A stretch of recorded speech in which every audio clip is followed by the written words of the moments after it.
Cleaning your new piercings is super important. You don't want them to get crusty or infected or like just heal funny or grow bumps or any of that kind of shit. So you need to make sure that you consistently follow a good cleaning routine.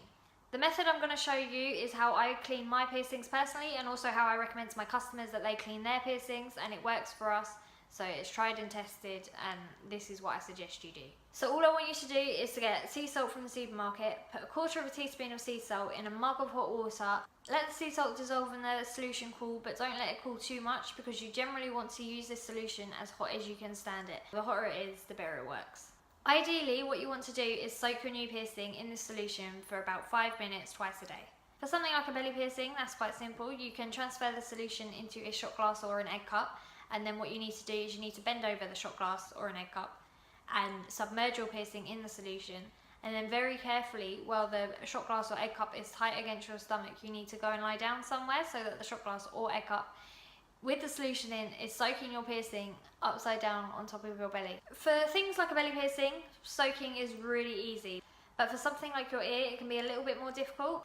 What I tend to do is I soak a clean piece of kitchen roll in the solution, and then I wrap that around the entrance and exits of my piercings very gently, but just so that all the solution is in the kitchen roll, absorbed in there, and it's kind of leaking into the piercing, and it's still kind of soaking it. It's keeping the hot solution around it, bringing out all the fluids and all of that kind of stuff. Whichever method you choose, you need to soak your piercing for about 5 minutes. So if you're using the kitchen roll method, you may need to re-dip or get a new piece of kitchen roll and dip that in to keep the kitchen roll warm and full of the solution, as you may find that it's dripping everywhere, and it's also a bit cold and unpleasant, and as we've already established, the hotter it is, the better job it will do. After you've soaked your piercing, you need to get a cotton bud and dip it in the same solution and just go around the entrance and exits of your piercing, cleaning up any fluid and removing any crusties. The soaking should have helped make the crusties softer and easy to remove, and it should have also drawn out any fluids inside your piercing. So it shouldn't be too hard a job, but it just keeps your piercing really nice and clean.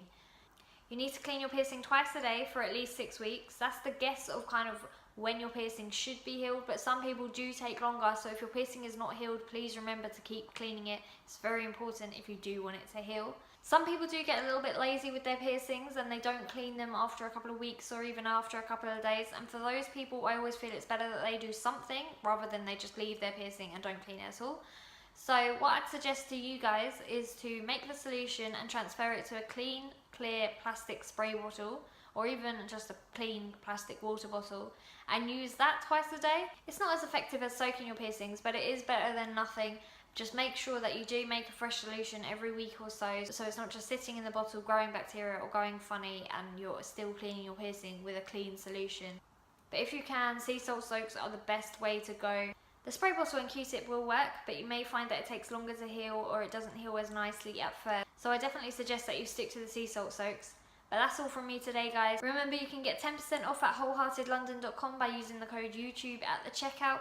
Thanks for watching, guys. Don't forget to like and subscribe. That was how to clean your piercing, and I will see you next time.